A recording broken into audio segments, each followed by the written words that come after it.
ahí uno habla empírico. Acá tratás dolor. ¿Sí? Si el paciente refiere dolor, tiene indicación de tratárselo, ¿sí? Cuanto antes sea posible.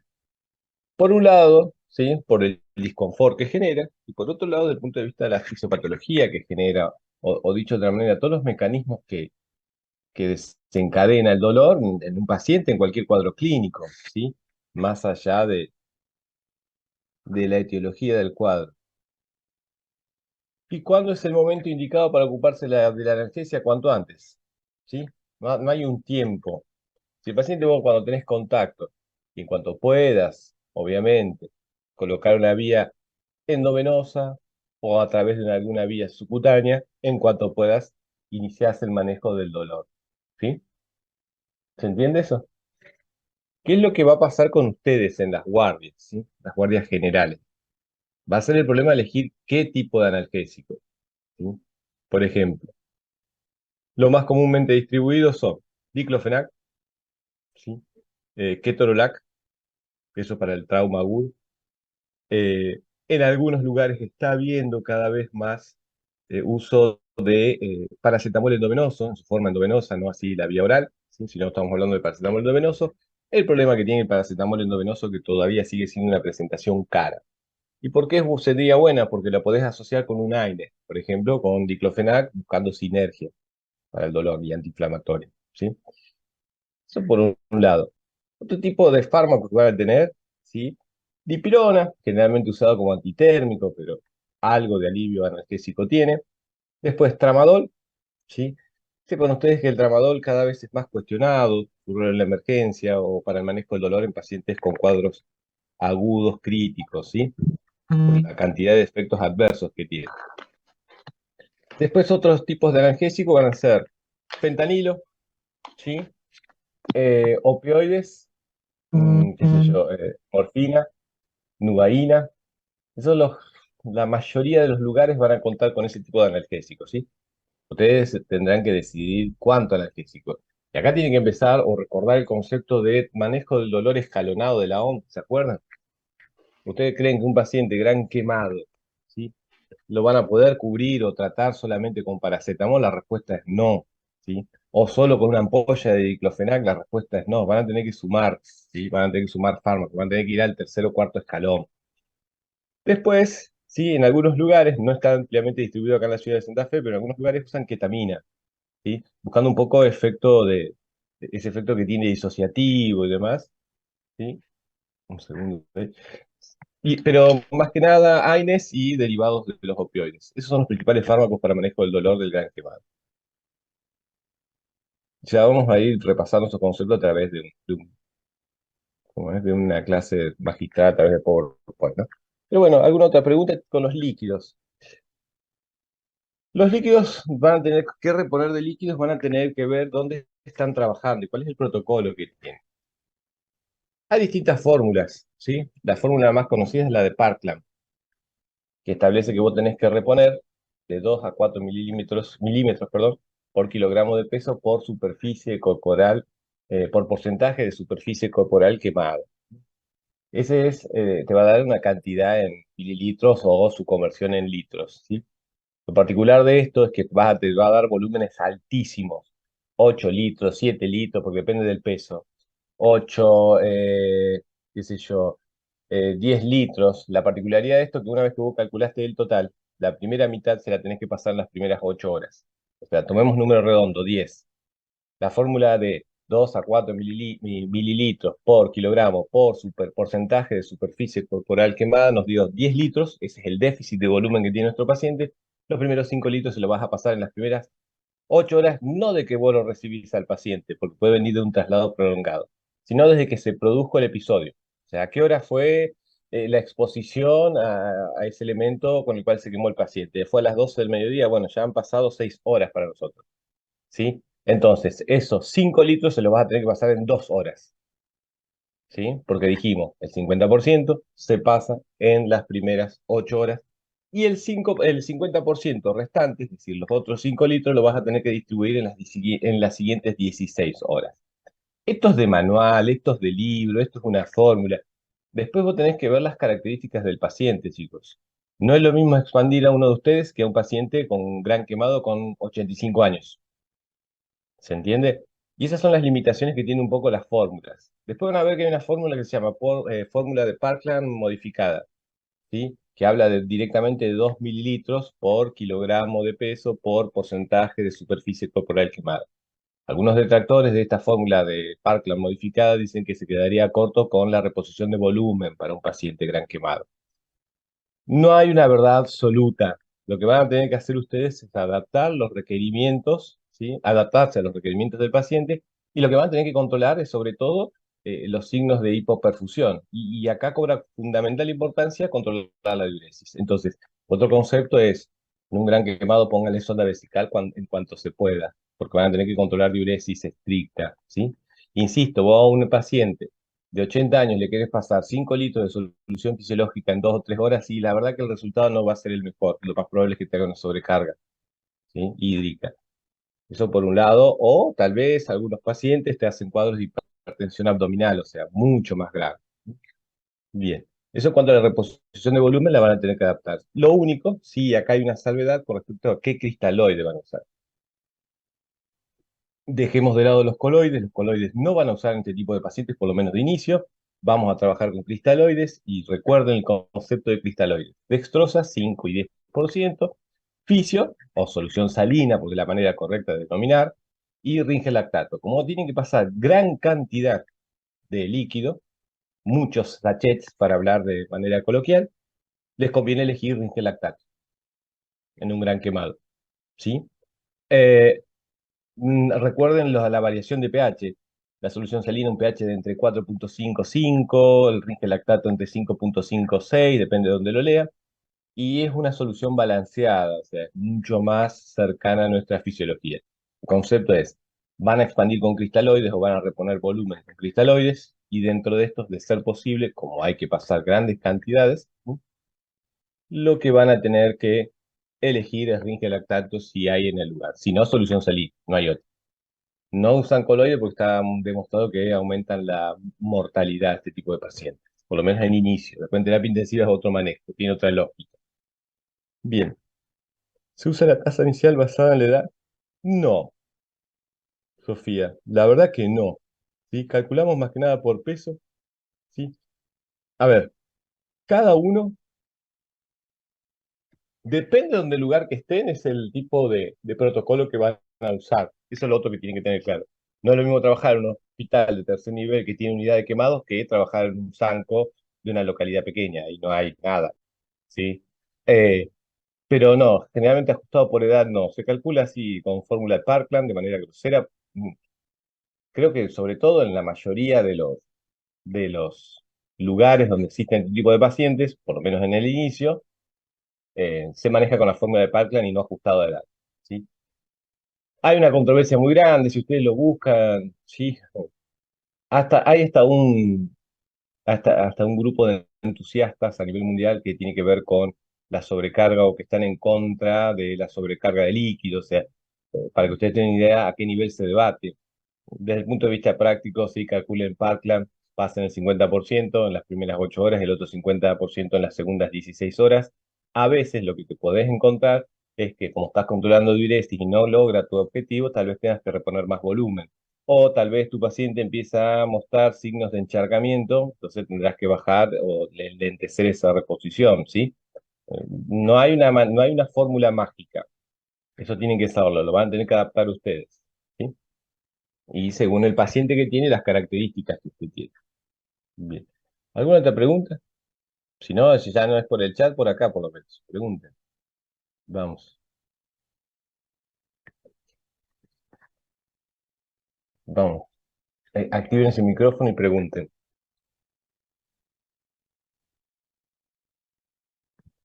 Es para espabilarnos un poco, si no, es muy aburrido. ¿Algo más? Profe, yo quería saber si es frecuente que se produzca síndrome compartimental consecuencia de las quemaduras y si solamente se daban las de tipo circunferencial o también en otro tipo de quemaduras podía estar. Sí, es frecuente, pero no lo vas a ver vos, excepto que el paciente venga derivado de un lugar de 4 horas. tienen que entender esto, el síndrome compartimental para su desarrollo, en su instalación, necesita tiempo. Porque yo entiendo que en la bibliografía siempre habla de síndrome compartimental, de fracturas expuestas y de no sé qué más. Pero yo voy a una fractura expuesta acá en la ciudad de Santa Fe y la verdad que no voy a ver, es poco probable que yo vea compartimentales porque yo en 10 minutos lo entrego en un nosocomio. Y desarrollar un compartimental en 10 minutos, muchachos, chicos, no, es rarísimo, sería imposible. No quiere decir que no, pero es raro. Vos necesitas tiempo de instalación. Sí, si lo vas a ver acá ya con el paciente, a medida que van progresando las horas desde que se produjo el evento, sí aparecen las quemaduras de ese tipo, sobre todo las circunferenciales, y aparece el síndrome compartimental donde vas a tener que monitorizarlo. Es más, para hacer una definición correcta de síndrome compartimental, vos tenés que meter un aparatito que es como una pinza dentro del compartimiento, ¿sí? Y medir la presión para hacer una definición estricta de síndrome compartimental. Si no son sospechas, pero sí.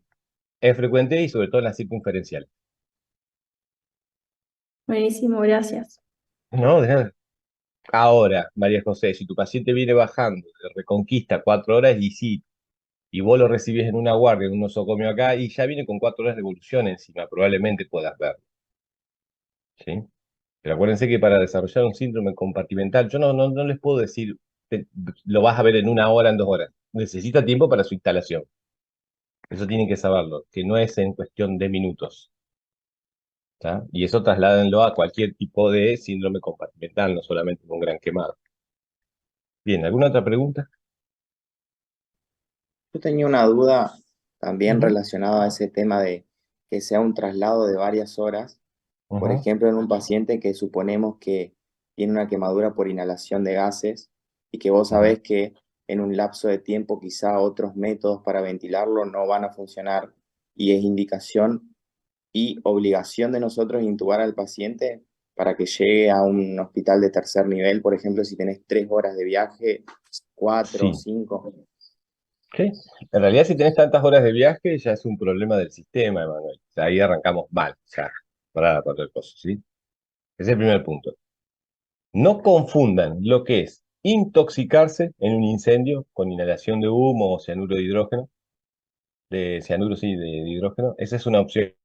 Y no confundan con lesiones por inhalación de humo. Porque las lesiones por inhalación de humo se dan por una cuestión química, ¿sí? Puede estar aspirando a cualquier porquería, pero también por una cuestión térmica, ¿sí? Hay lesión. Para las intoxicaciones hay tratamiento, Manuel, así que lo dejamos de lado y lo vemos después, ¿sí? Para la quemadura térmica que se produce en la vía aérea, porque ese es el gran problema que te va a producir edema y ese es el responsable que después no lo puedas intubar y muchas veces este tipo de pacientes termina requiriendo una vía aérea quirúrgica, ¿sí? Para ese tipo de pacientes, sí, ahí vas a tener que buscar un plan. Si tiene tantas horas, sí, lo vas a tener que intubar. Tiene indicación de intubación. Este es así. Este es el gran, así como nosotros le decimos en el paro, no hace falta que lo intubes, ¿sí? Pone todos tus esfuerzos en sacarlo y vemos después si lo podemos intubar. Mientras tanto, manejalo con otro tipo de dispositivos, más que nada supraglóticos. En el gran quemado, donde vos sospeches que hay compromiso de la vía aérea que puede progresar con el correr de los minutos, sí es indicación de intubación. No te queda otra, no hay otro plan. ¿Sí? Ese es un poco Bien, el más difícil de manejar. perfecto, Otra vez, gracias. Manuel lo plantea con varias horas. Acá en la ciudad, yo sé que tiene compromiso de la vía aérea, y yo te hablo del prehospitalario, intubarlo en el piso de la casa o poder intubarlo en el shock room del Cuyen o del Iturraspe, lo más probable es que yo lo pueda trasladar hasta el shock room del Cuyen o del Iturraspe. No voy a correr demasiados problemas o riesgos, ¿sí? Pero con traslados prolongados sí, no hay plan B. Y vos me decís, ¿y qué hago? Si yo no sé, bueno, no debe ser el único médico del pueblo, ¿sí? O de la ciudad pequeña. Habrá que buscar el teléfono del anestesista, que muchas veces está de pasiva. Estas son soluciones, ¿eh? Y estas son soluciones reales. Esto es lo que vas a tener que apelar. Algún médico que está haciendo consultorio en el pueblo, ahora a las 6 de la tarde, y se lo llama desde el hospital, donde también presta servicio, y va a venir a darte una mano y lo más probable es que lo intube. Esa es la lógica de los pueblos y de las ciudades pequeñas, que uno todavía se conoce y sabes dónde está y puedes llegar a rastrearlo y puede llegar a venir a darte una mano, ¿sí? Pero sí, la indicación ahí la tiene de vía aérea definitiva, ahí no hay otra. te quedas sin paciente si no. Si no, tenés que prepararte para el otro escenario, correr el riesgo, pero el otro escenario es mucho más peligroso, que es hacer una vía aérea quirúrgica durante un traslado. Peor todavía. Te conviene aunar o poner todos tus esfuerzos en que o lo intubás vos o venga alguien a ayudarte a intubar. Perfecto, ¿Sí? gracias. Ten en cuenta nada más, Emanuel, que cuando decidas intubar, si vos sospechás que hay lesión, sobre todo térmica de esa vía aérea, hay edema. Por lo tanto, los tubos o los diámetros de los tubos van a ser menores, porque ya está reducido el calibre de esa vía aérea. ¿Sí? Nosotros en la práctica, no sé si lo han hablado con el resto de los chicos, para varones en la práctica usamos 8, 8,5 a término general, y para las mujeres usamos 7 y 7,5. Bueno, en este caso, este tipo de paciente va a usar menores calibres, menores diámetros de los tubos. 7 para un varón, 6 para una mujer, ¿sí? Tiene que ver con que ya tenés disminuido el calibre de esa vía aérea. Eso sí, y lo van a ver la modificación. Yo, mientras ustedes piensan en otra pregunta, veo si les puedo mostrar acá una imagen de una quemadura térmica. ¿Alguna otra pregunta? Sigamos avanzando mientras yo busco esto. Vamos, que tiene que haber más preguntas. Ya le digo, de la más difícil hasta la más insólita que se les ocurre, es el momento. Si los podemos ayudar a este lado, los ayudaremos.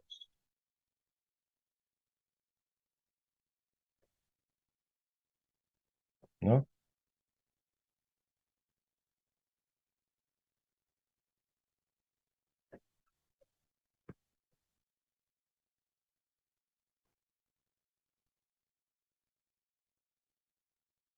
¿Nada más? Che, qué pobreza de preguntas, por favor. Miren, eso es Twitter, ¿sí? Esto es un video de una vía aérea quemada, ¿eh? Dígame si reconocen las estructuras. Ahí que ven. La glotis. No, la glotis no ven ahí, no mientan. La epiglotis ven. La epiglotis, perdón. Sí, eso quise decir. Bien. Recuerden ese concepto, que no solamente para este video, sino para en general. Si esto es la epiglotis, ¿sí? Este es el borde libre de la epiglotis. Esto es cara anterior de la epiglotis. Por lo tanto, la base de la lengua está acá adelante, ¿sí? Por lo tanto, yo estoy acá atrás del paciente y estoy ingresando con el laringe. Recuerden ustedes que muchas veces lo que van a hacer ustedes, si no la veo, no la veo, no la veo, lo que ustedes van a hacer es meter la punta de la pala, ¿sí? De la rama, acá, en la valécula. La valécula es el espacio anterior, entre la cara anterior de la epiglotis y la base de la lengua, ¿sí? Recuerden retirar un poquito y ahí va a caer la epiglotis y les va a permitir ver algunas cuestiones, ¿sí? ¿Estamos hasta ahí? Esta es la epiglotis. ¿Qué les parece esa epiglotis ahí? ¿Cómo está?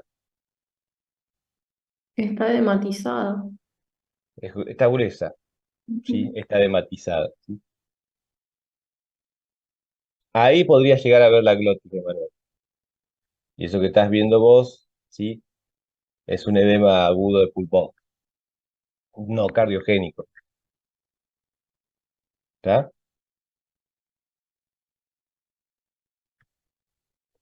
¿Reconocen los cartílagos? ¿Ven? Estos son los famosos cartílagos laringeos. Y acá es donde vos tendrías que ver las bandas ventriculares o cuerdas vocales falsas por arriba y las cuerdas vocales verdaderas o las cuerdas vocales o bandas vocales por debajo, y acá adentro vos deberías estar viendo los anillos de la tráquea, ¿sí? Fíjate que no se ve prácticamente nada. Y esto tiene que ver con ese líquido que sale de los pulmones, ¿no?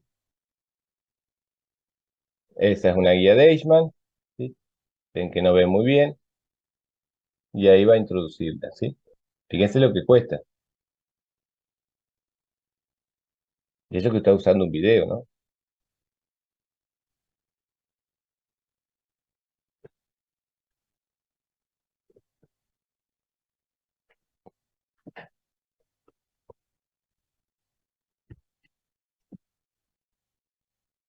Lo más probable es que acá sí tengas que usar un tubo mucho más chico, ¿sí? Bien, esa es una vía aérea con lesión térmica, ¿sí? Ocasionada por llamadas directas con edema de la vía aérea. Bien, ¿alguna otra pregunta? ¿No? ¿No? ¿Qué es eso de Bueno, la intoxicación por ácido cianhídrico? O sea, bien. ¿en dónde está presente o qué tipo de... El anclaje que ustedes tienen es que todo gran quemado está intoxicado por monóxido de carbono. Es verdad, perfecto, sí, siempre y cuando estuvo encerrado en la habitación. Y en la habitación había humo. Porque si vos saliste, se prendió fuego esta habitación donde estoy yo hasta ahora, lo más probable es que si tengo que salir por la ventana o por la puerta, salga por la ventana o por la puerta. O sea, no voy a tener un grado de intoxicación por monóxido elevado, porque salí a tiempo. ¿Sí? El otro es por la combustión incompleta de cierto tipo de cuestiones. O sea, cuando la persona estuvo atrapada dentro de la habitación, del domicilio, se empiezan a sufrir combustión distintas sustancias, y sobre todo aquellas vinculadas a plásticos, electrodomésticos, la melamina, o sea, ese tipo de cuestiones generan ácido cianhídrico, ¿sí? Esa es Gonzalo. Ya lo vamos a ver que hay un antídoto, que es no es otra cosa que la vitamina B, la hidroxicobalamina. Bien, Gracias. no de nada. Entonces vamos a empezar.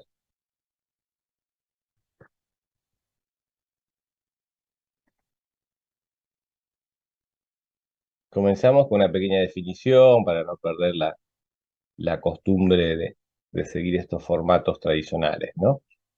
Bien, una quemadura, como dice ahí, es la lesión de los tejidos vivos, ¿sí? Se deben a la exposición a llamas o líquidos calientes, esas son las por escaldaduras, contacto con objetos calientes, con cáusticos, químicos o radiación, ¿sí? También puede ser una quemadura por efecto de la corriente eléctrica y por noxias biológicas. En definitiva, ¿sí? Los factores que pueden producir o los agentes que pueden producir una quemadura se clasifican en físicos y químicos. Principales causas, epidemiologías. Nosotros no sé si ustedes saben que así como existe AJA, que es la Sociedad Americana del Corazón, también está ABA. ABA es la Asociación Americana de las Quemaduras, ¿sí? No sé si sabían eso. Así como existe AJA, todo vinculado a RCP, también existe ABA, American Burns Association, así se llama. Bueno, casi todos los conceptos de la siguiente clase están extraídos de ahí, tiene inclusive guías de manejo y demás. Entonces, fíjense que las principales causas son accidentes domésticos, ¿sí? Accidentes laborales o incidentes de tráfico o colisiones vehiculares y demás. Dentro de las quemaduras, las más frecuentes son las térmicas, ¿sí? Y obviamente tenemos por exposición directa a llama o por escaldadura, que es con líquidos calientes. Estos son números un poco extraídos de Estados Unidos, ¿sí? Que ellos tienen centros con, con seguimiento y buscan sacar conclusiones, ¿sí? Con respecto a este tipo de pacientes. Incidencia de 5 a 1000 habitantes por año, sufrirán algún tipo de quemadura, la verdad que la incidencia es importante. En Argentina hay algunos datos, ¿sí? Más o menos unas 190.000 personas por año, pero considera, ¿sí? Que un 10% de estas son quemaduras graves y críticas también dentro de este 10%. Casi la mayoría de las veces son afectados adultos, lo que sí es importante que tiene una tasa alta de mortalidad, que oscila las series entre el 18-20% y en algunas series habla de un 30%. Generalmente ocurre en el hogar, ¿sí? Y muere un 1% de los internados y demás. Y esto es lo que tienen que recordar, ¿cuál es gran quemado? Porque una cosa es quemarse y otra cosa es hacer un gran quemado. Cuando hay personas con un índice de gravedad mayor a 70 puntos o con quemaduras AB o B que ocupen más del 20% de la superficie corporal total.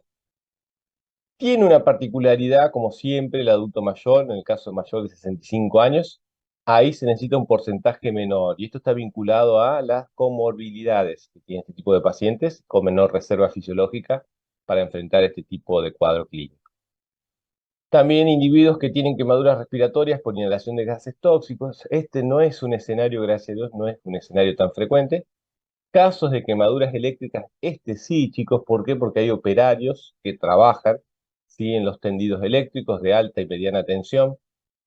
Quemados politraumatizados, porque le agregamos todo lo vinculado al politrauma, y quemados con patologías graves asociadas de base. ¿Sí?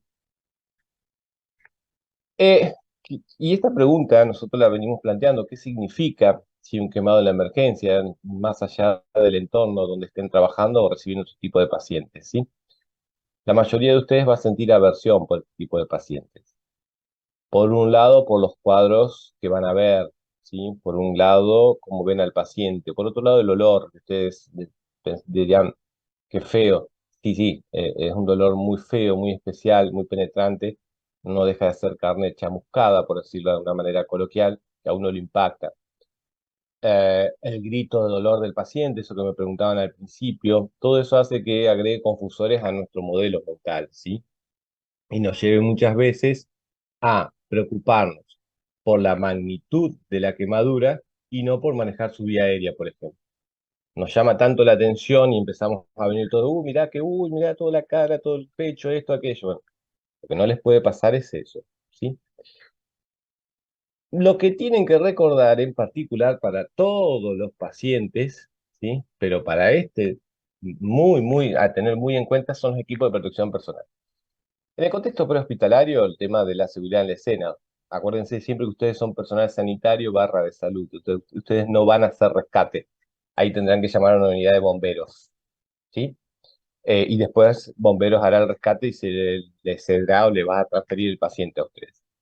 Sí tienen que tener en cuenta el equipo de protección personal, ¿sí? Y son todas esas cosas que están ahí. Barbijos, ¿sí? Tricapa o N95, si se sospecha algún gas tóxico. Eh, Batas, ¿sí? Que sean de un alto gramaje, que cubran por debajo de la rodilla, ¿sí? Gafas para protección ocular y guantes, ¿sí? Acuérdense que para este tipo de situaciones clínicas, donde pueden llegar a lidiar con ciertos tóxicos, ciertos contaminantes, convendría mucho más tener guantes de nitrilo. ¿Sabes cuáles son los de nitrilo, no? ¿Sí? ¿Sí o no? Sí. ¿Todos saben lo que son los de nitrilo? Eso que están viendo en la imagen son de látex. Sepan ustedes que la incidencia de dermatitis, alergias al látex en los trabajadores de la salud va aumentando con el correr de los años. ¿Qué es lo que pasa? ¿Sí? Ahí podrían usar los de nitrilo, que son los azules o los negros que usan los playeros en la estación de servicio. Eso no tienen talco, eso por un lado, relacionado con las dermatitis, y el otro, porque la otra ventaja que tienen que soportan la tracción mucho mejor que los de látex. ¿Sí? La diferencia está que son mucho más caros los de nitrilo. Y yo, no, ojo que no hablo de los de vinilo. Los de vinilo son los transparentes, eso es para un examen físico, no para el consultorio, por ejemplo, no para este tipo de pacientes, ¿sí? ¿Y por qué es tan importante el equipo de protección personal? Una para nosotros, porque, insisto, tal vez estamos frente a algún agente contaminante, pero la otra, ¿sí? Es que podemos infectar al paciente gran quemado, ¿sí? O sea, equipo de protección personal.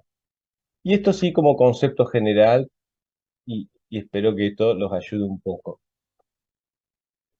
El enfoque, ¿sí? O la evaluación inicial del gran quemado es la misma que de otros pacientes politrauma, ¿sí?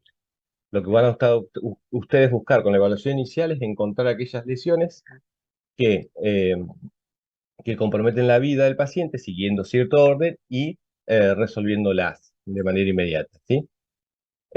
Muchos pacientes tienen que acordarse ustedes que, ya lo venimos diciendo, es una de las definiciones gran quemado, que muchos pacientes van a tener traumatismos asociados. Por ejemplo, si hubo una onda expansiva, un trauma de tórax, por ejemplo, ¿sí? Cuando la onda expansiva, la onda de choque, pegó contra el pecho de la víctima. Ese concepto que yo les digo ahí, no dejar que la quemadura los abrume, ¿sí? Y eso tiene que ver con que ya les digo, ves el gran quemado, te genera un montón de reacciones y de sensaciones y empezás a decir, mirá esto, aquello, inclusive comentarios, y a veces el paciente está consciente, ¿sí? Lo que sí tienen que reconocer y saber es que la evaluación inicial para ustedes y para mí al inicio va a ser difícil, ¿sí? Y otro concepto, dijimos, comparte características similares al paciente politraumatizado, el gran quemado, es un paciente dinámico, sobre todo en las primeras 48 a 72 horas. Uno no sabe en qué va a terminar ese paciente. Puede ser que mejore, puede ser que logremos estabilizarlos y empiece a recuperarse, y puede ser que vaya cuesta abajo, empeorando cada día, ¿sí? El concepto de por qué es un paciente especial, un paciente traumatizado, pero con algunas particularidades. Tiene que ver, porque a todo el manejo de la vía aérea que ustedes venían teniendo en cuenta, abrir la vía aérea, aspirar secreciones, ahora le agregan las lesiones que provoca el calor. A la B, ¿sí? Agregan la probabilidad de que este paciente haya estado expuesto a agentes tóxicos y la C, dentro de la B, perdón, lo que hablábamos recién, las restricciones, sobre todo con quemaduras de tipo circunferenciales a nivel del tórax. La C, que era igual circulación, como vienen viendo ustedes, más control de hemorragia. Acá tenemos una particularidad con la hidratación, y acá vienen los problemas. Si tiene un shock hipovolémico y yo quiero hacer cirugía de control del daño, donde hay hipotensión permisiva con una TA de 80-90, ¿sí? ¿Cómo hago para no pasarle tanto líquido cuando Parkland la fórmula la calculé y me dio que podía pasarle, este, tenía que pasarle 5 litros? Bueno, ahí empiezan las disquisiciones y ya empieza con el paciente complejo. Obviamente en el examen neurológico, a todos los que ustedes ya saben, ahora hay que tener en cuenta las intoxicaciones por monóxido y por cianuro de hidrógeno. Y la E, ¿sí? La exposición, para encontrar todas aquellas lesiones, acá tienen que retirar todo lo que sea restrictivo, anillos, pulseras, etc. Entonces, el modelo mental de un paciente gran quemado, ¿sí? Hay que tener en cuenta tres opciones, tres variantes. Que es un paciente especial de traumatizado especial, que puede estar intoxicado, entonces la excitación psicomotriz no es porque consumió drogas, no es porque está borracho, sino porque está intoxicado y tiene un requerimiento específico más que nada en su evolución. Acá los que manejan pacientes grandes quemados en las ciudades no escuchen únicamente. Entonces cuando tomen contacto, ¿sí? Lo que van a tener que hacer es lo que ya vienen practicando. En un primer momento, ¿sí? Si sospechan que hay lesión cervical asociada, hacer restricción manual de la vía aérea. Ese es el primer punto. Si el paciente está inconsciente, ¿sí? Van a tener que hacer una apertura manual de la vía aérea. Acuérdense, si no sospechan lesión cervical, maniobra frente-mentón. Si sospechan lesión cervical, lo que está ahí, tracción mandibular. Si el paciente está consciente, es más fácil, evalúan la vía aérea. ¿Habla o no habla? Si habla, por lo menos la vía aérea ahora está permeable. No sé lo que va a ocurrir dentro de 5 minutos, ¿sí? Pero ahora sí está permeable. Entonces, ¿sí? Van a tener que hacer una apertura de la vía aérea, ya sea manual, ¿sí? O si el paciente colabora, no hace falta la misma, tracción de la mandíbula porque sospechamos lesión cervical asociada, y colocación, por ejemplo, de una cánula orofaringe si el paciente está inconsciente, o a veces intubación orotraqueal. Yo no sé si ustedes alcanzan a ver acá la imagen. ¿Qué les llama la atención de esas cuerdas vocales y de ese tubo?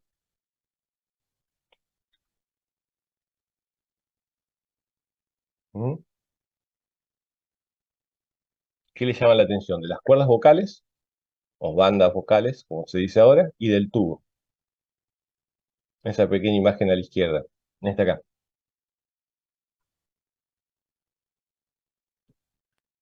¿No es chico el calibre de ese tubo?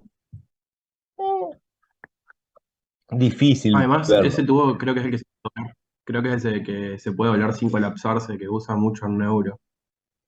Ese es. ¿Sí? Tiene como un revestimiento interno, como una malla interna, como si fuera un alambre, para evitar que colapse, sobre todo Nicolás, por el edema que se está formando afuera y que haya compresión. Y lo otro, chicos, la forma de las cuerdas vocales. Tiene un edema de las cuerdas vocales impresionante. ¿Sí?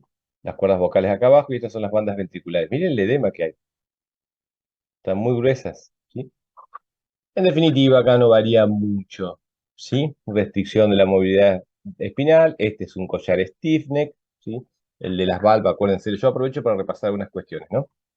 Acuérdense que el de las valvas anterior y posterior, ese se llama Filadelfia, este se llama stiff neck, así como suena, stiff, con doble F, neck, ¿sí? De cuello. Entonces, tienen que lograr restricción de la movilidad espinal si sospechan que hay lesión cervical asociada, ¿sí? Y en ventilación habíamos dicho que alguna particularidad tenía. Acá sí cobra importancia ocultar el tórax, ¿sí? ¿Por qué? Porque busco fenómenos de broncoespasmo, por ejemplo, como respuesta a la inhalación de humo. Busco sonidos respiratorios simétricos, y esto está vinculado a si hubo una onda expansiva y se produjo un neumotórax, ¿sí? Obviamente evalúo si mueve, es decir, si respira, cuánto respira y cómo respira. Y acá sí ya empezamos con algo particular del gran quemado. A todo gran quemado tenés que ponerle oxígeno al 100% de entrada, de inicio, ¿sí? Con una máscara de no reinhalación, y eso tienen que acordarse. oxígeno al 100% con una máscara de no reinhalación. ¿Por qué? Porque tu paciente es probable que tenga una lesión, como dice ahí, una lesión por inhalación de humo. Hay que controlar las quemaduras circunferenciales, perdón, ya vamos a llegar a ese punto, ¿sí? Y que la dificultad respiratoria, ¿sí? Puede deberse a condiciones médicas preexistentes, sobre todo si son pacientes añosos, o un hemotórax en el caso que haya habido una onda expansiva. Con respecto a C, ¿sí? Obviamente, evaluar la TA, la frecuencia cardíaca, el color de la piel, ¿sí? Obviamente que la piel no quemada, ¿no? Monitor cardíaco continuo y un oxímetro de pulso. Ya vamos a llegar con las limitaciones que tiene el oxímetro de pulso en este tipo de pacientes. Sí, recordar que hay una respuesta, hay un SIRS en el gran quemado, con liberación de catecolaminas endógenas, se activan las glándulas suprarrenales, por lo tanto, generalmente este tipo de pacientes manejan cardíacas elevadas, hay taquicardias de tipo sinusal, ¿sí? Sí, tiene mayores volúmenes, mayores número de frecuencia cardíaca, ¿sí? Por ejemplo, más de 120, 130, 140, hay que sospechar cuadros de hipovolemia, ¿sí? Hipoxia, dolor o ansiedad que no se alivian. Esto es lo que un poco lo que se aplica, no todos lo conocen, ¿sí? Es una recomendación de las guías de la Sociedad Americana del Gran Quemado y tiene que ver con esto. Ustedes, ¿sí? En un inicio, su prioridad va a ser la A, no va a ser calcular Parkland, ¿sí? Otra vez. Todo depende de cuántos seamos. Si son dos o tres, y sí, van a tener que ir haciendo cosas paso a paso. Si son 20, pueden distribuir las tareas y a alguien le decís a Nicolás que se está durmiendo ahí, que le está metiendo un cabezazo, le puedes decir, calcula Parkland y decirnos cuántos litros son. O sea, pero porque somos 20, ¿sí? Si somos 3, la verdad que vamos a ir distribuyendo tareas. Esto sí, lo que me preguntó, no me acuerdo quién recién, Sofía, no me acuerdo quién, ¿sí? Es, existe tasa de fluidos iniciales. Y es, mientras nos terminamos de acomodar, mientras terminamos de ir resolviendo cosas, ¿sí? En el entorno prehospitalario y apenas llega al nosocomio, lo que uno puede hacer es pasar algo de líquido, que lo vamos a descontar después de lo que tenemos que infundir por partner. Entonces ahí sí se dice que la tasa inicial, ¿sí? En los chicos de 5 años o menos, ¿sí? Es de 125 mililitros de Ringer lactato por hora, ¿no? Y de 6 a 13, 250, y en mayores de 14 años podés pasarle medio litro de Ringer lactato por hora. Insisto, esto lo vas a tener que calcular después, descontar después de lo que pusiste partner. Pero es hasta que terminemos de valorar al paciente, acomodarlo, estabilizarlo, entonces uno le va pasando líquido, porque parte de la premisa de que le falta, ¿sí? En cuanto a la D, todo lo que ustedes ya saben, solamente que, insisto, tienen que agregar la existencia de tóxicos. Y esta es otra cosa fundamental con un gran quemado. Apenas tomen contacto, tienen que sacar todo lo que sea anillo, pulsera, tobillera, ¿sí? Eso lo tienen que sacar. ¿Qué va a pasar con la ropa? La ropa también se saca, pero dos particularidades a tener en cuenta. Si en algún lugar la ropa está pegada, no se pega el tirón, se recorta con la tijera alrededor y ese pedazo de tela se deja adherido a la piel, después lo retiraré. No se rompe la piel, por decirlo de alguna manera. ¿Sí? Se deja. Tengan cuidado con la ropa si existe la probabilidad de que ese paciente esté contaminado. O sea, no es el manejo habitual que vos cortás la ropa y la dejás a un costado, porque puede haber algún remanente de ese elemento contaminante y pueden terminar comprometidos el equipo de salud. Se mete en una bolsa y se descarta, ¿sí? Y lo otro es detener el proceso de quemado, que esto es irrigar con agua, ¿sí? Ya veremos esa parte. Otra cosa que uno se olvida mucho son cuando el paciente tiene lentes de contacto, ¿sí? Hay que retirarlos. ¿Por qué? Por la probabilidad de que el paciente desarrolle edema facial y periorbitario y haya úlceras en la córnea. Hay que sacarlos, ¿sí? Y obviamente, si estamos frente a un paciente que estuvo expuesto a productos químicos, no se olviden que se pueden quedar adosados a la cara anterior de las lentes de contacto, ¿sí? Y pueden seguir lesionando al paciente. Esta es una gran pelea que van a tener ustedes, los que se suben a una ambulancia con eh, el personal de bomberos, por ejemplo. Eh, si son lesiones de poco tamaño, no hablamos del 20%, sino hablamos del 5%, ¿sí? Se puede enfriar la quemadura con agua, ¿sí? 3 a 5 minutos. La particularidad, chicos, que no se usa agua fría. Se usa agua de la canilla, ¿sí?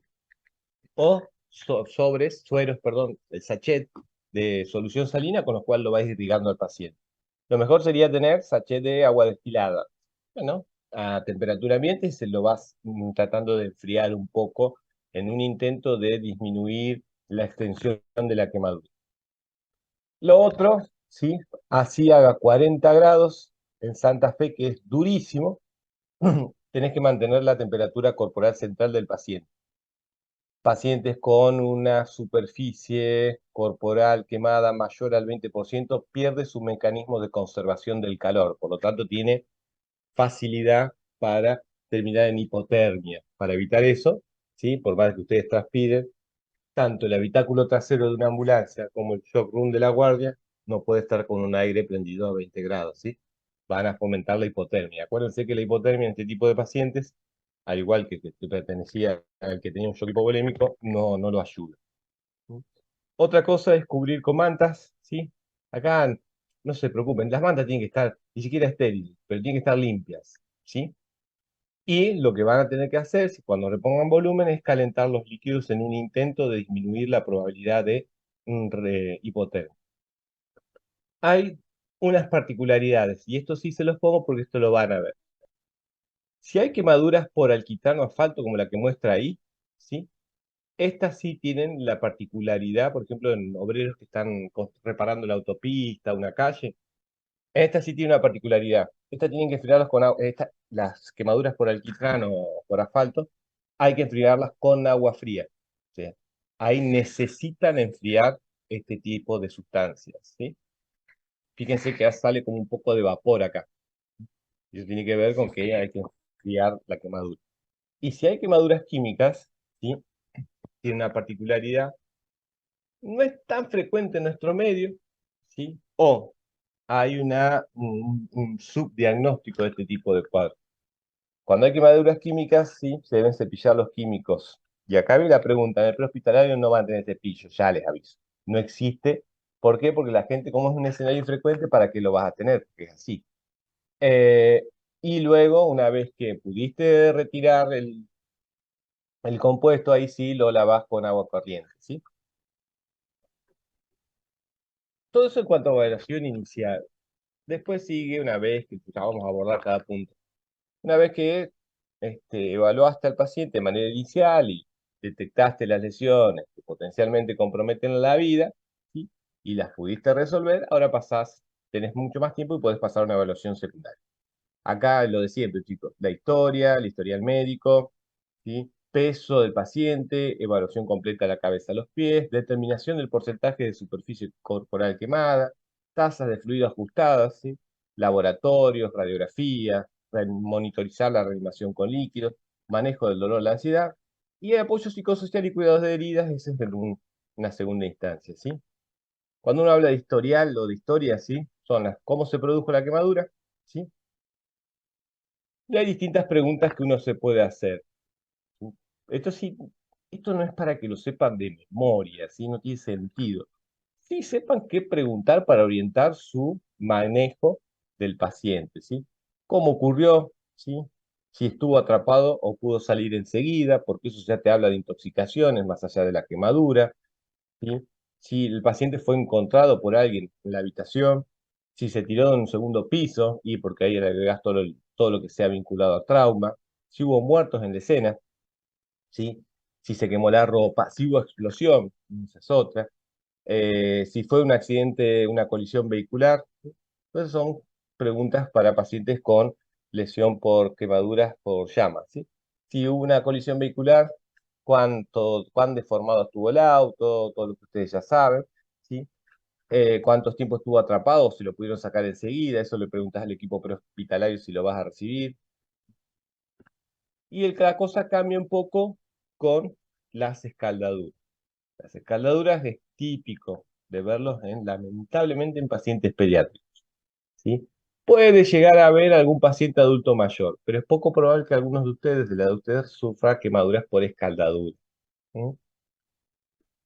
¿Cómo ocurrió? ¿Qué líquido era?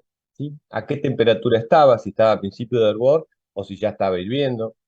si era mucho o poco líquido derramado. No es lo mismo un termo de estos de 1 litro que el mate o la taza de té, ¿sí? Ya uno ya había consumido algo. Si tenía ropa, ¿sí? Con qué rapidez se quitó la ropa, dónde ocurrió, ¿sí? Lo que sí tienen que tener en cuenta con respecto a esto, ¿sí? Ojo, hoy en el contexto lamentablemente en el que se vive, tendrán que ser astutos en ver si esto fue algo accidental, ¿sí? Porque el nene fue un descuido y agarró el sartén con aceite, o la pava con agua hirviendo, o si fue en el contexto de un abuso, ¿sí?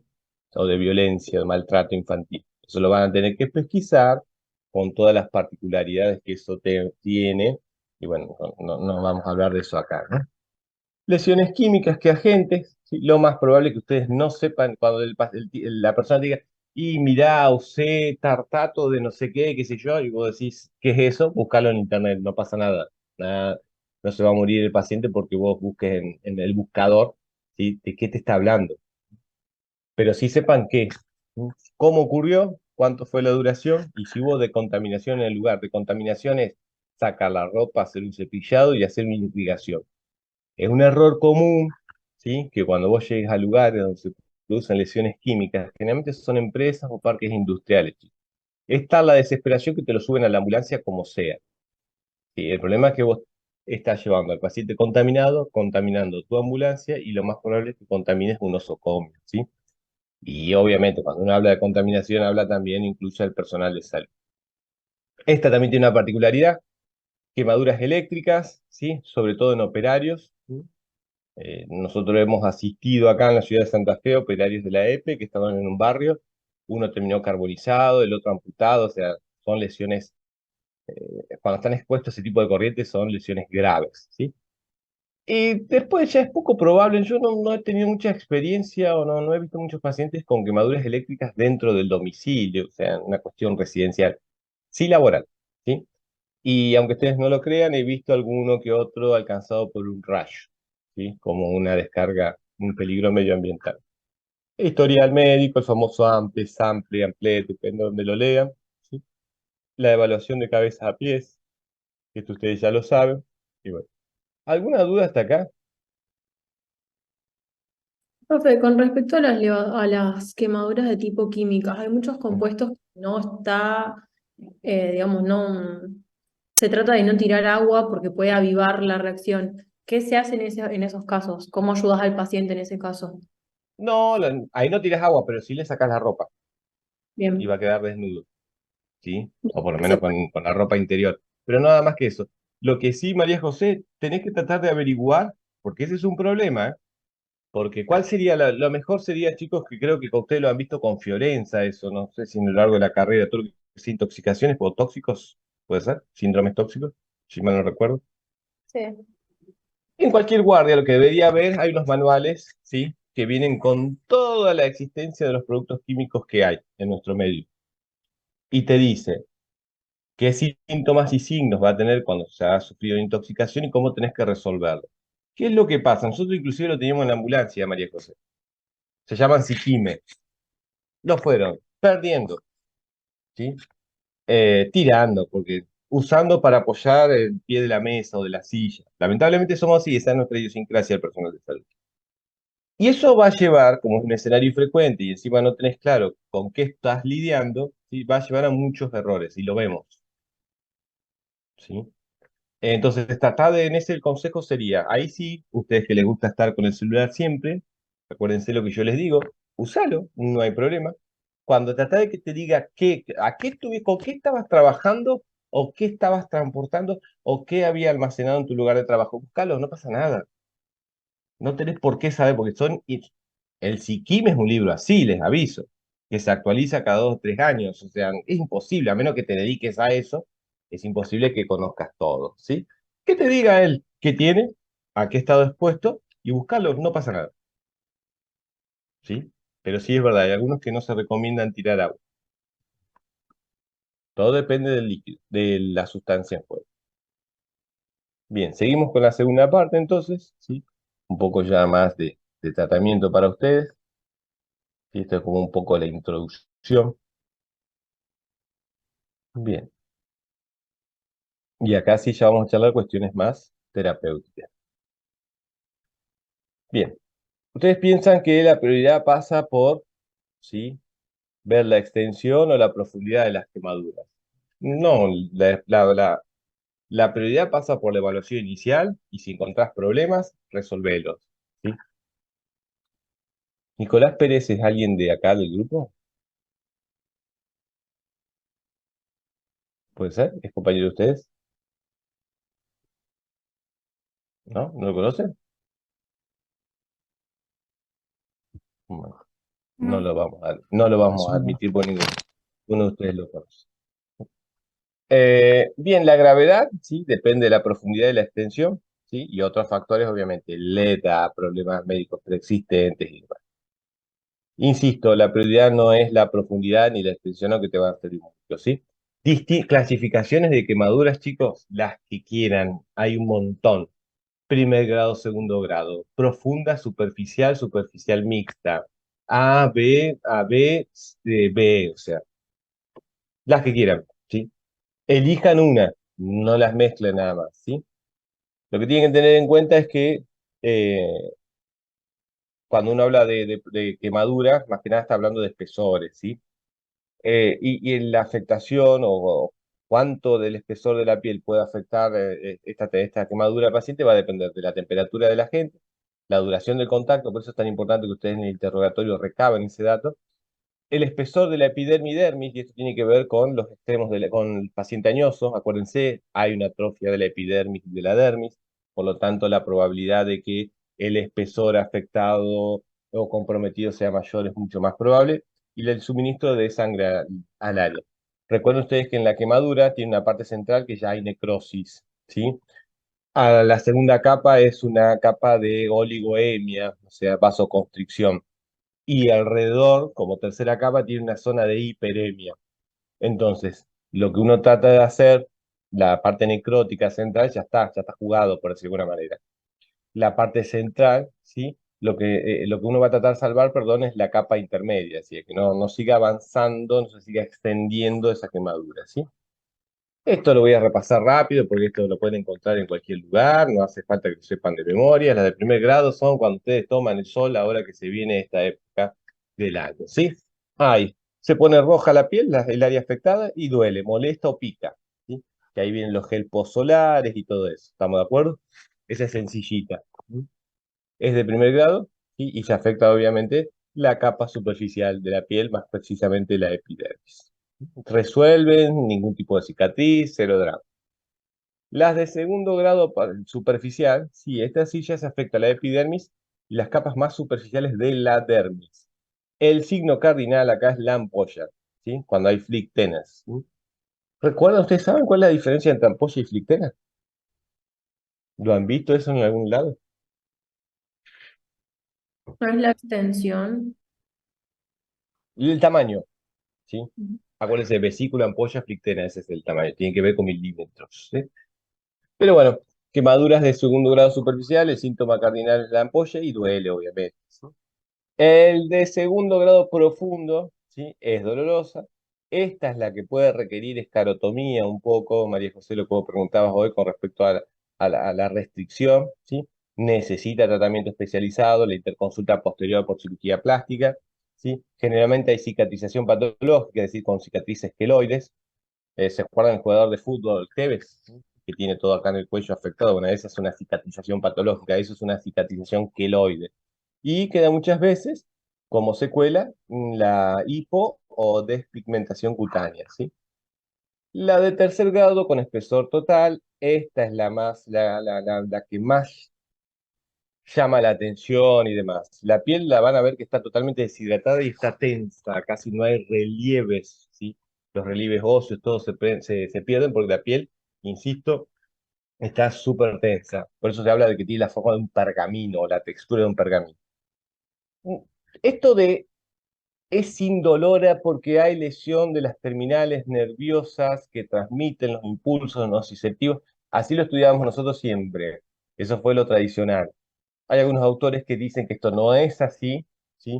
Que sigue habiendo transmisión del dolor, lo que pasa que no hay una buena traducción del mismo a nivel de los centros superiores, ¿sí? O sea, el paciente se va a quejar de dolor. Digo, como para que no lo tengan como ley, como regla general, ¿sí?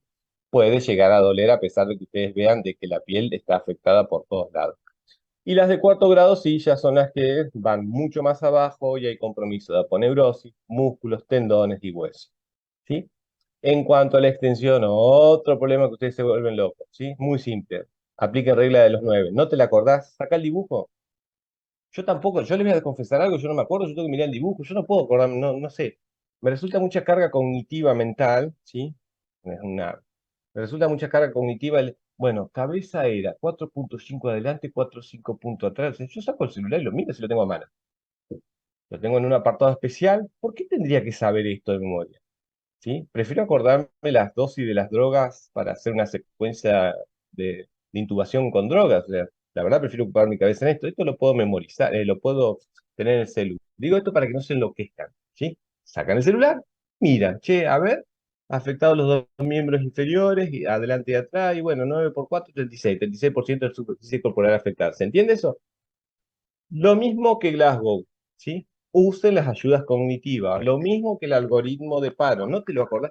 Tenelo a mano, son dos o tres cosas que lo que vas a tener que tener a mano, todo lo otro tenés tiempo y podés buscar, ¿sí? Recuerden nada más que los chicos por ahí es variable, ¿sí? Y esta es otra, yo menos todavía me voy a acordar de lo pediátrico, gracias a Dios no veo casi pacientes pediátricos, ¿sí? Ojalá no me castigue el karma, porque esta noche estudié guardia y la verdad no vaya a ser cosa que lo primero que me toque ver un paciente pediátrico, pero tampoco. No tengo por qué acordarme porque no es mi zona de confort, no es mi zona de expertise. Entonces, antes de mandarme una macana, ¿qué hago? Busco con el celular. Listo. Tan simple como eso, ¿sí? Pero sí, para que existe lo tradicional, la famosa regla. Hay una particularidad, ¿sí? Que es ese que está ahí, que tiene que ver que en los bebés, sobre todo habla de lactantes más que nada. Es difícil aplicar la regla de las 9 por la desproporción en los tamaños de las distintas regiones corporales. Entonces, algunos autores recomiendan usar esa fórmula, que es el Lund-Brauder, ¿sí? Que fíjense que va variando según los años de vida de los chicos. Y después es otro problema este, ¿sí? Acá también hay una discusión eterna de que yo era estudiante. Podés de tomar la palma de la mano de la persona afectada y en base a eso decir que es el 1%. Sí, pero este no es para un gran quemado con 40, 50, 60% de su superficie corporal afectada. Este es para que tiene zonas parchadas. Entonces, bueno, sí, bueno, más o menos acá una palma, una otra, acá, sí, es para que son quemaduras dispersas, múltiples dispersas. Y la eterna pregunta es, che, ¿es cara palmar de la mano o cara palmar de la mano más la cara palmar de los dedos? Eterna discusión, chicos, desde que yo era estudiante. ¿Incluye o no incluye? La mayoría de la evidencia dice que uno debe incluir la cara palmar de la mano incluyendo a los dedos. Eso representa aproximadamente el 1% de la superficie corporal de nuestro paciente. Con una particularidad, insisto, es para pacientes con quemaduras dispersas que están afectadas en distintas regiones corporales y no se trataría de un gran quemado, porque la verdad que un gran quemado, tener un 1% acá, el 1% allá, todo no. Bien, hasta ahora venimos viendo, ¿sí? Y ahora vamos a entrar un poco más en el tratamiento. Hasta ahora vemos cómo presentarse ante un paciente, hacer la evaluación inicial y ahora tenemos que empezar a tomar medidas terapéuticas, ¿sí? Ustedes como médicos y médicas. Entonces, signos vitales, ¿sí? Van a tener que monitorizar, sobre todo si lo van a transferir al paciente o hacer un traslado prolongado, ¿sí? Dentro de las indicaciones en enfermería, ustedes deberían poner que controles de signos vitales cada hora. ¿Qué es lo que va a pasar? Bueno, quien dice cada hora, dice cada hora y media, cada dos, ¿sí? Déjenlo con un monitor multiparamétrico, eso sí, por la probabilidad de arritmias, sobre todo en pacientes que han sufrido quemaduras por descargas eléctricas, ¿sí? Sonda nasogástrica. ¿A quién? Pacientes que ya lo intubaron, acuérdense que buscamos evitar la distensión gástrica en pacientes intubados, ¿sí? Y como dijimos, todo paciente que en gran quemado se considera un politraumatizador. Y nosotros dijimos, casi todos los politraumatizados sí tienen estómago lleno. Esa es la premisa o un axioma que hay. Sonda nasogástrica para descomprimir ese estómago. Sonda vesical, este sí tiene indicación de sonda vesical, necesito monitorizar la respuesta a la expansión con fluidoterapia, ¿sí? Eh, y el objetivo de nuestra diuresis es de 30 a 50 mililitros por kilo por hora, ¿sí? Por hora, perdón, de diuresis, ¿sí? Monitorización de perfusión de las extremidades. Y esto es todo lo que decían ustedes, ¿sí? Es poco probable, chicos, que ustedes hagan una escarotomía, ¿sí? Para liberar ese síndrome compartimental a tiempo cero. Llamarán al cirujano, le pedirán la valoración, pedirán la interconsulta, si lo tienen a mano en su nosocomio, o lo trasladarán a un nosocomio de mayor complejidad para que sea evaluado, ¿sí? No van a hacer escarotomía ustedes, lo más probable. ¿Sí? ¿Sí? Hay una particularidad sobre todo los que van a necesitar escarotomía, son estos que están acá, ¿sí? Fíjense la superficie corporal afectada, por completo casi. Y yo no sé si usted alcanza a ver las características de la piel. La piel parece rara. El paciente sufre quemaduras por todo su cuerpo, les aviso, ¿no? Todo tren superior está afectado, ¿sí? Manejo de la vía aérea con intubación orotraqueal, ¿sí? Fíjense que acá es donde se busca, ¿sí? Tratar de usar para ajustar el tubo, usar esos dispositivos que hay y no vendas, no cintas para no generar mayor lesión de la piel. Y acá tienen la famosa esclerotomía en quemaduras circunferenciales de tórax y abdomen que van a comprometer a medida que se van contrayendo, ¿sí? Se va a ver comprometida la mecánica respiratoria, ¿sí? Ahí es donde se hace la esclerotomía en un intento de mejorar la mecánica respiratoria. Para el dolor, y acá empezamos, lo que ustedes preguntaban hoy al principio. Insisto, con un AINES, ¿sí? Y con un paracetamol, lo más probable es que te quedes corto de inicio. Entonces, generalmente se usan opioides, morfina. Acuérdense, chicos, las ampollas de morfina vienen en 1 mililitro, ¿sí? Cargas ese mililitro, lo diluís con 9 de solución fisiológica y llevás la preparación a 10, en una jeringa de 10. Y le vas haciendo 2 centímetros de esa solución. Esa es la forma práctica, ¿sí? Insisto, siempre recuerden que lo más probable es que en este tipo de cuadro clínico no podamos abolir el dolor por completo, pero sí mejorar el disconfort, sí sacarlo de esas manifestaciones clínicas que genera el dolor, ¿no? Benzodiazepina, sí, bárbaro. Después de que descartaste que no tengo una hipoxia cerebral, ¿sí? Después de que descartaste que no esté intoxicado, o sea, hiciste una buena valoración de la D, de la evaluación inicial, ahí podrías hacer una benzodiazepina, y bueno, ¿qué haces? Bueno, un poquito de lorazepam diluido, un poquito de midazolam diluido, otra vez la misma lógica, ¿sí? No mucho más que eso. Sí sepan ustedes que no administran, ¿sí? Intramuscular acá porque no quieren agregar lesiones, acá usan la vía endovenosa sobre todo, ¿sí?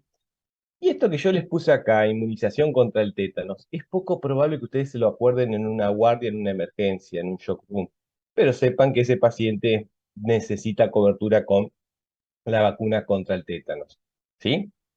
Todo esto, evaluar la cabecera, evaluación de apoyo social, esto sí, estudios iniciales, ¿sí? Lo que van a tener que pedir, hemograma, pensando de que tenga lesiones asociadas, como por ejemplo hemorragias internas, buscando caídas del hematocrito, buscando caídas de la hemoglobina, buscando leucocitosis. Es un paciente que se puede infectar, es un paciente que tiene un SIRS y puede tener leucocitosis, ¿sí? Van a pedir ionograma, sodio, potasio. Acuérdense que a medida que transcurre el tiempo es más probable que rompa células con liberación de potasio, es más tendencia a la hiperpotasemia. Este es el famoso paciente, no podemos usar succinilcolina para intubarlo, sí, porque da hiperpotasemia. No, sí, pero es el quemado que lleva más de 48 horas. O sea, se quemó hace media hora, yo le puedo hacer tranquilamente succinilcolina, no se preocupen. ¿Sí? Urea y crea, pensando en una falla renal. Niveles de glucosa, sobre todo en chicos y diabéticos, porque acá sí en los chicos hay que hacer reposición de dextrosa sí o sí. Análisis de orina, radiografía de tórax, pensando en contusión pulmonar, neumotórax, fracturas, ¿sí? Ni hablar de una gasometría arterial. Y en algunos lugares esa gasometría arterial tiene ese componente que dice ahí, carboximoglobina, ¿sí? Electrocardiograma, y bueno, trauma asociado puede haber y demás. La embarazada, ¿sí? Tiene una particularidad, ¿sí? Gracias a Dios son raras las quemaduras, son mucho más frecuentes los accidentes de tránsito más que las quemaduras de las embarazadas, ¿sí?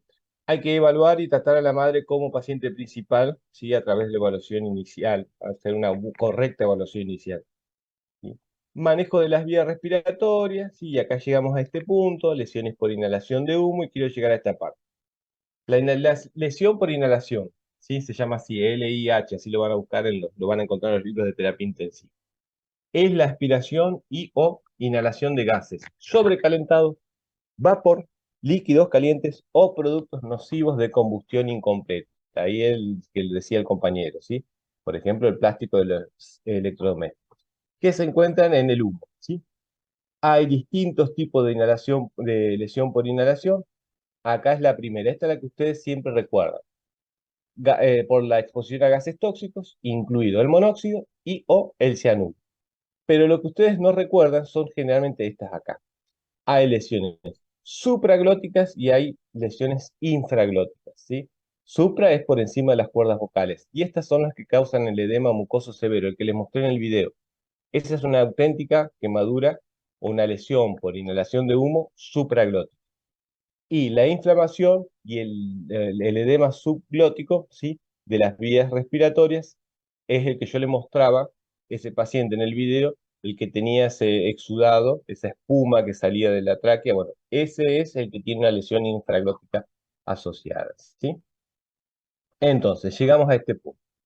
Monóxido de carbono, ¿sí? Sepan ustedes que la mayoría de las víctimas en los grandes incendios no mueren por la quemadura, mueren por inhalar monóxido de carbono, chicos.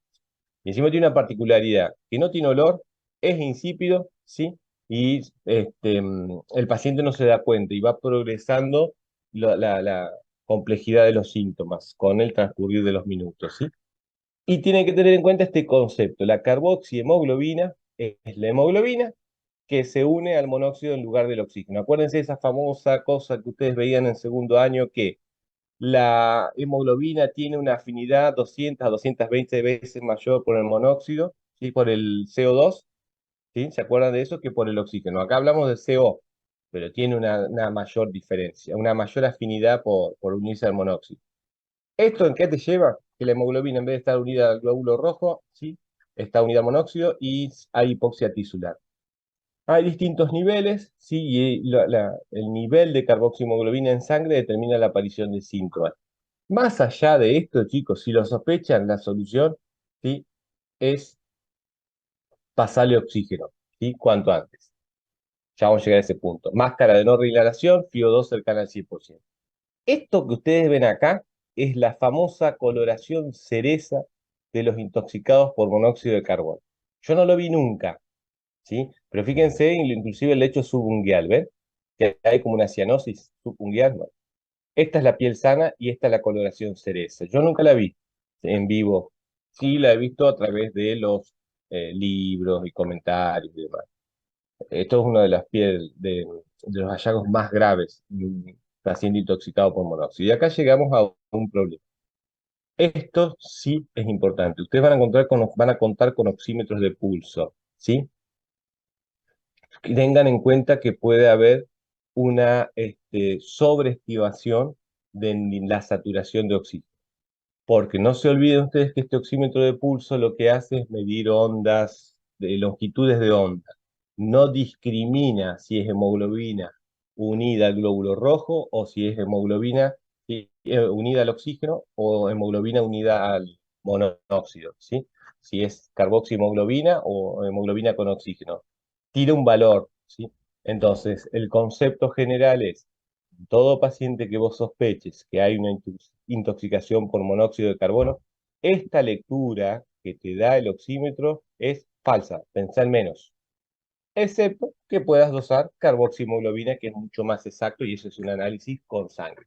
En el QGIR y en el Iturraspe tienen para dosar carboxihemoglobina, ¿sí? Y eso tiene que un poco, no te sirve tanto para diagnóstico, sí para seguimiento y para ver si mejoran las medidas, ¿sí? Bien, esto es lo que me preguntaba el compañero. Cianuro de hidrógeno, producto de la combustión incompleta de alfombra, plásticos, vinilo, muebles tapizados, cortinas y sobre todo electrodomésticos, ¿sí? Este sí tiene una particularidad, este es gravísimo. El otro la podés pelear porque necesita más tiempo. Yo no sé si ustedes se acuerdan del ciclo de Krebs, mitocondria, partículas de la cadena respiratoria, ¿sí? F1, ¿se acuerdan de todo eso? En el ciclo de Krebs que estudiaban en química, bueno, lo que hace el cianuro es unirse a la cadena respiratoria de la mitocondria.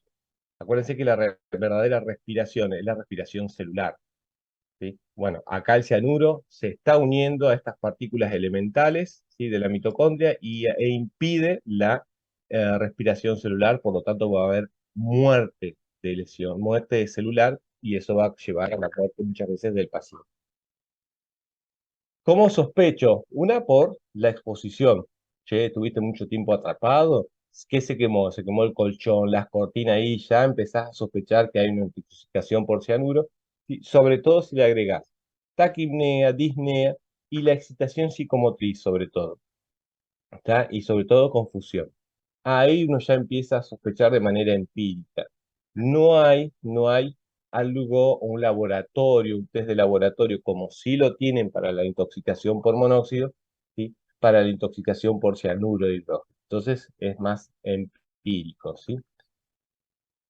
Hasta acá, ¿sí? El tratamiento para la intoxicación por monóxido, insisto, FiO2 cercana al 100%, máscaras de no reinhalación, y para que ustedes tengan una idea, aire ambiente con una FiO2 del 21%, entre 4 a 5 horas tarda una persona en normalizar o eliminar, para decir de manera correcta, la carboxihemoglobina. Cuando vos le pones oxígeno al 100%, en 40 minutos mejora.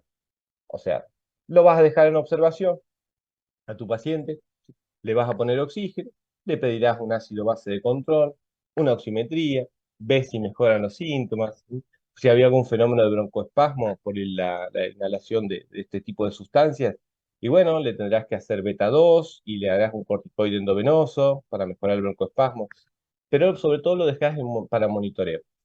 ¿Qué es lo que van a ver aquellos que hagan prehospitalario? Que el paciente está bien, como uno de ustedes acá, cualquiera, y uno lo lleva y te dicen, ¿para qué me trajiste esto si está fantástico? Sí, sí, mejor que esté así. Pero estuvo atrapado media hora, 40 minutos dentro de una habitación porque los bomberos no podían abrir la puerta. Entonces, no pasa nada. Tenelo en la guardia, sentalo en una silla, ponele oxígeno y anda controlándolo. Y dentro de 2 o 3 horas que se vaya de alta si no tiene otra lesión asociada. ¿Se entiende lo que voy? No es difícil manejar esto, pero tampoco es para dejarlos en la casa sin ningún tipo de control. Ya, tampoco es que se va a quedar internado, quedar un par de horas en la guardia y después le das el alta. Bien, lesiones por encima de la glotis. Hasta ahora hablamos de intoxicaciones, lesiones por encima de la glotis, ¿sí? Por debajo de la glotis. Y acá un poco repasando todo lo que venimos hablando. Intoxicación de monóxido, oxígeno al 100%. Acuérdense, este sí tiene que estar humidificado. En el flumíter ponen fisio o agua destilada, ¿sí? El flumíter es el vasito, ¿no? Donde está, ustedes van regulando la FiO2. Este sí tiene que estar para evitar resecar las mucosas, con máscara de no reinhalación, ¿sí? Y lo que quiero llegar, ¿sí? A esto acá. Cianuro de hidrógeno, ¿sí? Si lo sospechan, este es el antídoto. Es la hidroxicobalamina. ¿Está? ¿Y a quién se lo hago de manera empírica? Porque, insisto, no hay manera de que sea no, obtenga de manera rápida los niveles de cianuro de hidrógeno. Vos lo agarrás a un paciente, no mejora, sospechás que tiene intoxicación por monóxido de carbono, ¿sí? No mejora en un par de minutos, a ese podés sospechar que tenga una intoxicación por cianuro de hidrógeno y le hacés la hidroxicobalamina, ¿sí? Esto no se preocupen, fíjense que vienen en ampollas de 1 miligramo por mililitro, generalmente la dosis que se usa son 5 miligramos, ¿sí? Lo tienen en distintos hospitales, y así que no va a pasar nada. Pero este es el antídoto para el cianuro de hidrógeno, ¿sí? Y respecto a, este es otro gran problema que tienen ustedes, piensan que todo gran quemado hay que intubarlo, o por lo menos lo ves y lo hay que intubarlo. A veces se puede, a veces no, a veces tenés que llamar al anestesista, a veces tenés que llamar al cirujano general que le haga la vía aérea quirúrgica, ¿sí? A veces vos creés que de inicio hay que intubarlo y después vos ves que con oxígeno todo va mejorando el paciente. Zafa del tubo y no es un detalle menor para el paciente, o mejor dicho, no es un detalle menor en la posterior evolución del paciente, ¿sí? Obviamente lo más fácil, chicos, cuando tiene estridor, es el más fácil, tiene indicación de tubo, ese ya tiene edema de la vía aérea superior, ¿sí? Y cuando hay ronquera, todo lo que sea músculos, el uso de músculos respiratorios accesorios. Sí, cuando ustedes encuentran, ¿sí? Que hay una superficie corporal quemada con un porcentaje mayor al 40-50%. Eso es una indicación de intubación. Pero otra vez, ¿sí? Yo lo encontré en la calle, tal vez te lo llevo al hospital y lo intubás, ¿sí? Me lo trajiste a mí al intrahospitalario, bueno, no sé intubar, no importa, pero cuento con anestesista, lo llaman de terapia, o sea que tampoco es que yo tengo que intubar sí o sí. Digo, hasta que uno vaya entrenándose. Lo que no te puede pasar es que no sepas este concepto de que aquella persona que tiene el 50% de su superficie corporal comprometida, no lo intubes, ¿sí? Después habrá que ver quién lo intuba, cómo y demás. Quemaduras faciales extensas, profundas, quemaduras dentro de la boca, dificultad para tragar, ¿sí? Signos de compromiso, respiratorio, disminución del nivel de conciencia y demás.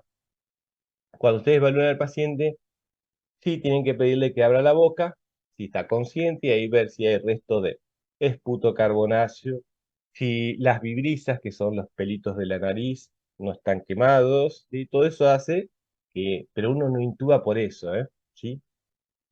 No intuba porque tiene esputo carbonáceo o porque tiene las vibrisas quemadas, es una sumatoria de cosas. Ves las gravedades de las lesiones, ves los signos vitales y todo eso te lleva a tomar una decisión. ¿Qué podés encontrar? Hollín en la orofaringe, es decir, esputo carbonáceo, ¿sí? Como algo negro ahí. Voz ronca, tos fuerte, con todo lo que ustedes ya saben, ¿sí? Esto no vamos a perder mucho tiempo, ¿sí? Fíjense, que aproximadamente la vida media del monóxido de carbono en sangre es de 4 horas, para el ambiente, FiO2 al 21%, pero si ustedes lo ponen con una FiO2 al 100%, es de 1 hora, ¿sí? Es decir, lo lavan. Cianuro de hidrógeno, el antídoto es la hidroxicobalamina, y llegamos a esta última parte, ¿sí? Ya los libero. Eh, Pacientes con una superficie corporal quemada mayor al 20% tienen aumento de la permeabilidad capilar, por eso es el déficit de volemia, ¿no? Se escapa, se forma un tercer espacio, eh, que son mucho más graves las 24 horas posteriores, las primeras 24 horas, perdón, posteriores a la lesión. ¿Qué es lo que busco, sí? Cristaloides, obviamente, lo que ya estuvimos hablando. Y dentro de los cristaloides, ringel-lactato. Esto tiene que ver un poco, es una declaración, es un consenso, es un consenso de expertos, no hay mucha evidencia con respecto a esto, ¿sí? Y estas son las famosas las famosas fórmulas. Dos Parkland, la original es 2 a 4 mililitros por kilogramo de peso por superficie, porcentaje de superficie corporal quemada en 24 horas. Después aparece Brook, ¿sí? Y dice no, mejor 2. ¿Por qué? Por el tema de la sobrecarga hídrica, ¿sí? Así que lo van a encontrar de las dos maneras, como Parkland o como Brook modificada. La diferencia es, uno usa 2 y el otro usa 4. 4 fue el original, Parkland, ¿sí? Hasta que Brook o su grupo de colaboradores dijeron era mucho, ¿sí? Sobre todo con algunos pacientes. El concepto general es, se calcula el total y el 50% se pasa en las primeras 8 horas, perdón, y el otro 50% en las 16 horas posteriores. Esto sepan, ¿sí? Que es la tasa de líquido inicial, mientras vamos preparando las cosas, mientras vamos calculando el déficit total, se puede usar eso, 500 mililitros de ringel-lactato por hora en adultos mayores de 14 años, ¿sí? Esto es un poco para comparar los componentes. Eh, Plasma, ¿sí? Ringel-lactato y cloruro de sodio, ¿sí? Fíjense los componentes, ¿sí? Fíjense la gran cantidad de sodio que tiene el cloruro, el ringel-lactato 130, es mucho más parecido a lo del plasma, potasio, fíjense, pero fíjense el pH abajo, 4 a 5, 4.5, perdón, a 7, el ringel-lactato, ¿cómo se llama? El cloruro de sodio, y el ringel-lactato 5 a 7. Es mucho más parecido al ringel-lactato a, que a nuestro plasma que la solución salina. La otra particularidad, la osmolaridad del plasma. Fíjense, osmolaridad, ¿sí? Para nosotros, 291 en plasma, cloruro de sodio 308, es hiperosmolar, y el ringel-lactato es bastante parecido, es hiposmolar, ¿sí? Después tenemos el famoso lactato, ¿sí? Y después tenemos el famoso cloro. Fíjense por qué te dice que agrava los cuadros de acidosis hiperclorémica, el cloruro de sodio, cuando pasás grandes cantidades. Nuestro cloro normal en sangre de 98 a 106 es el intervalo. 154 tiene la solución salina, mientras que el ringelactato 109. Por eso cuando vas a pasar grandes volúmenes de solución salina, siempre es de grandes volúmenes de líquido, siempre es preferible el ringelactato y no la solución salina, ¿sí? Bien, ¿alguna duda hasta acá? ¿No?